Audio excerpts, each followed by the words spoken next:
Hi guys, so welcome to my YouTube channel. I'm Jason and this is the Reviewlutionary. Finally, eto na. After so many years of just posting my movie reviews on Facebook, I decided to create a YouTube channel and do my movie reviews here. So kung hindi kayo matuwa, sisihin nyo yung mga kaibigan ko na nag-encourage sa akin na gawin to. Anyway, I'm just lucky na I have friends who continuously support me. They were the ones who have been encouraging me to create something like this. Sabi nila, tutuwa daw sila sa mga reviews ko and maybe I should try doing movie reviews in YouTube instead. Sa totoo lang, medyo may pagkamahiyain ako. Parang hindi totoo. Hindi, actually may pagkamahiyain talaga ako sa camera. No? Pero I vlog, I love writing stuff, pero medyo bago sa akin tong pa-video. Please bear with me. Medyo kabado talaga ako, but the show must go on, sabi nga nila. I would like to extend a special thank you muna before we continue with this episode to a couple of my friends who have been really instrumental in, inspiring me to do this. Unang-una, thank you JJ Adrales.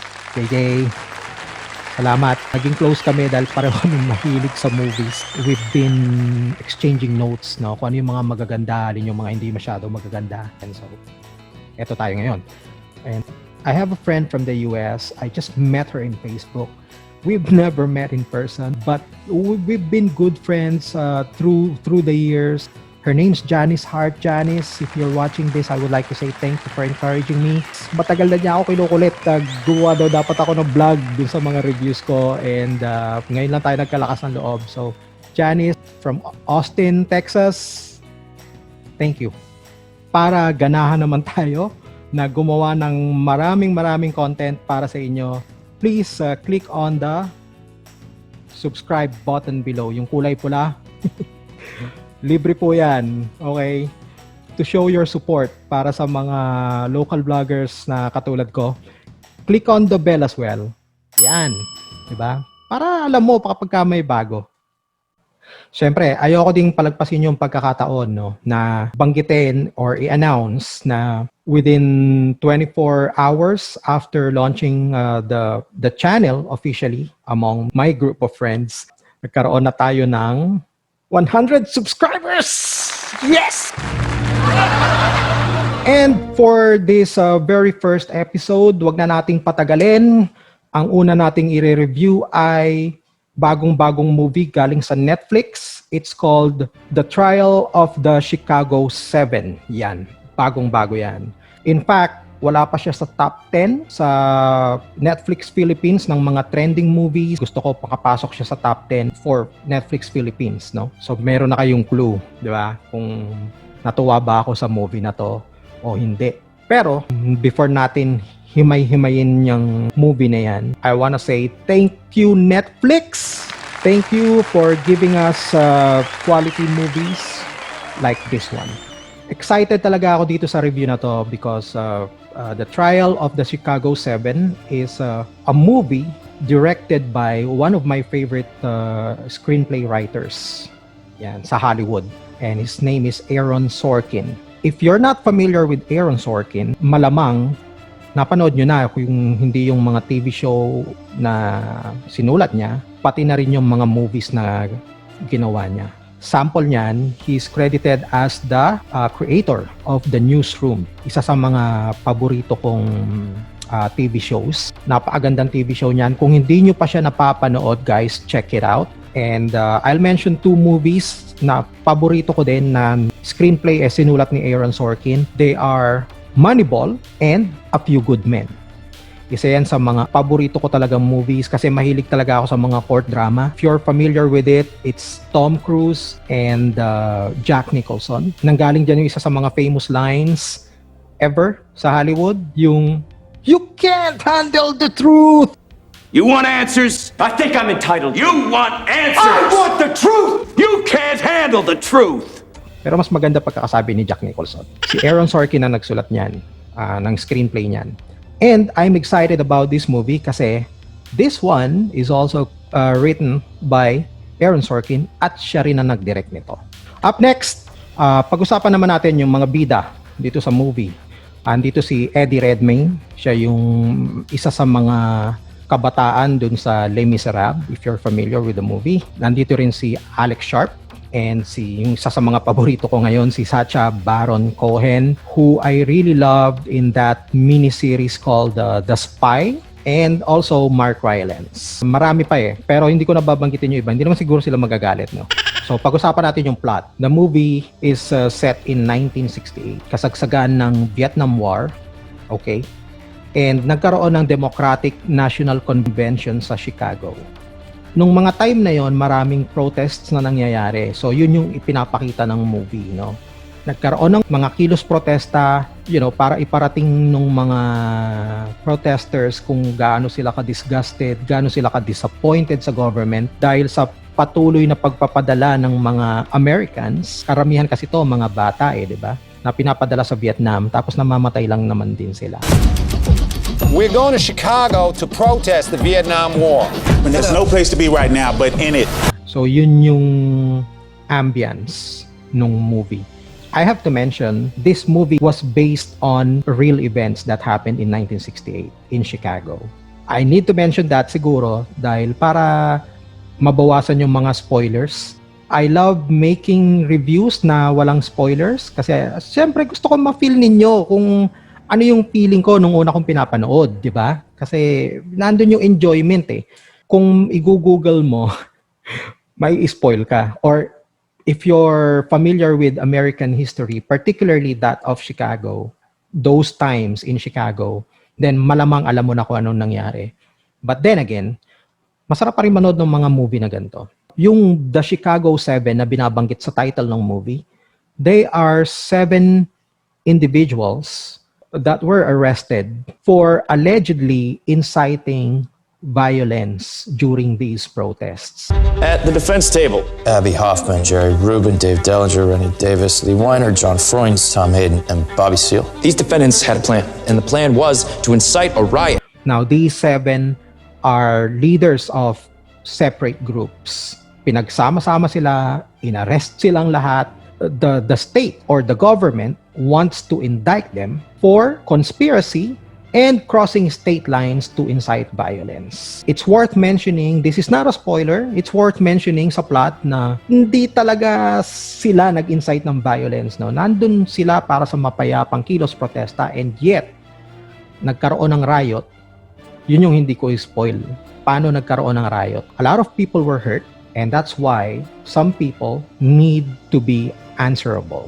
Silang 7 yung dinampot and niliti sila. That's why the trial of the Chicago 7. Now, this wasn't a fair trial at all. They have a biased judge. I call this portion of the trial with friends like these. My trial's begun without my lawyer. The court assumes you are being represented by the Black Panther sitting behind you. The government is doing everything they can to make sure that they will be found guilty by the jury. Most of the movie is about the what's happening inside the courtroom na trademark na ni Aaron Sorkin. No? If you remember A Few Good Men, ang mga highlight ng movie na yon talaga yung bakbakan sa loob ng korte. Last summer, why did you come to the convention? To end the war. We're giving them exactly what they want, a stage and an audience. Yeah, you really think there's going to be a big audience? This is what revolution looks like, real revolution. We may have to hurt somebody's feelings. Is this prosecution politically motivated? I'm tired of hearing you. It would be impossible for me to care any less what you are tired of. Yun yung paborito kong part dito. The thing about Aaron Sorkin movies, kapag siya yung nagsulat ng screenplay, is hindi natatapon yung mga dialogues. That's what I love about the trial of the Chicago 7. Man, yung palitan ng arguments ng prosecution at saka ng defense, grabe. Matutuwa ka. I don't know kung mahilig kayo sa mga court drama genre, but if you're like me, ang ganda. Relevant siya kasi yung Chicago 7, they are being tried for inciting violence, which is hindi naman talaga nila ginawa. You know, niluluto sila dun sa korte. And dinidiscuss sa movie na to yung right to protest. At saka i-discuss din sa movie nito what is justice all about. So yan yung mga message na hatid nitong movie na to. And that's why I'm excited about it. So dito sa movie, si Sacha Baron Cohen, he played my favorite character in the movie, Abby Hoffman. Sa sobrang natuwa ako sa kanya, ginugol ko pa siya kung sino siya, what he's all about. But you don't really need to do those things. Panoorin nyo lang yung movie and watch out for this character. How much is it worth to you? What's your price? To call off the revolution? My life. Grabe, napakatalinong tao pero wala sa itsura niya kasi hippie siya. And also yung kay Mark Rylance, he's a William Kunstner, yung lawyer nila. Masasabi ko lang, if wag naman, knock on wood, but if I will be charged with a crime or anything, you know, mai-demanda tayo, I would love my lawyer to be someone like William Kunstner. The riots were started by the Chicago Police Department. Sustained. Nobody objected. Napakagaling. May special appearance din dito si Michael Keaton, and Eddie Redmayne plays the character of Tom Hayden, no? Isa sa mga naging sikat na political figure sa Chicago nung time na yon. Acting wise, very effective sila. I mean, 'di ba? Ano pa ba hanapin mo? Sila Sacha Baron Cohen to. So, talagang mga mahuhusay na actors 'yan. They're very effective kasi magagalit ka talaga dun sa judge na nag-preside nung kaso nila. Jurors 6 and 11, they're with us. Juror number 6 and juror number 11, you're dismissed from this jury. Tapos maawa ka sa kanila, makaka-relate ka sa kanila. Dun sa ending, kami lang ng wife ko yung nanonood pero napapalakpak ako after the movie. Ganon ka-emotional yung ending niya. Do yourself a favor, search for it in Netflix. Pasikatin natin because it's not only a great movie, it teaches a valuable lesson. No, marami tayong matututunan, especially pagdating sa mga karapatang pantao. So, panoorin nyo. Before I give my rating for this movie, kahit medyo obvious na siya, since this is our first episode, sabihin ko lang kung ano yung pinagbabasihan ko when I rate movies. Kasi hindi naman ako nag-aral ng mga courses that has any kind of relation to filmmaking. I'm just a fan. And ang gusto ko lang gumawa ng mga reviews as a fan kung ano yung entertaining ng mga movies. Kaya gusto ko malaman nyo na kapag manonood kayo ng mga reviews ko, ang number one para sa akin lagi when it comes to movies is entertainment value. Kailangan entertaining siya. Siyempre, we want movies that are relevant. We want movies that are historically accurate. We want movies na medyo malalim. Those are all bonuses, no? So that's what you can expect from this channel. Tayo, more about entertainment value.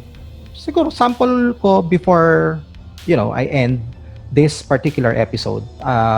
Transformers. What do you think about Transformers? Kinatay ng gusto sa RottenTomatoes.com yan. Bagsak, rotten. Para sa mga critics, pangit siya. But, nung pinapanood ko siya, I enjoyed it a lot. So, para sa akin, as a fan, bakit ko bibigyan ng bagsak na grade yung ganong klaseng movie na nag-enjoy ako? Ganon ako mag-grade. So, going back, the trial of the Chicago 7, guys, 9. Ganon siya kaganda. The only reason na naiisip ko para hindi mo siya magustuhan is hindi ka talaga fan ng drama or hindi ka fan ng court drama. Otherwise, it's worth it. Watch it. Watch it, watch it, watch it, guys.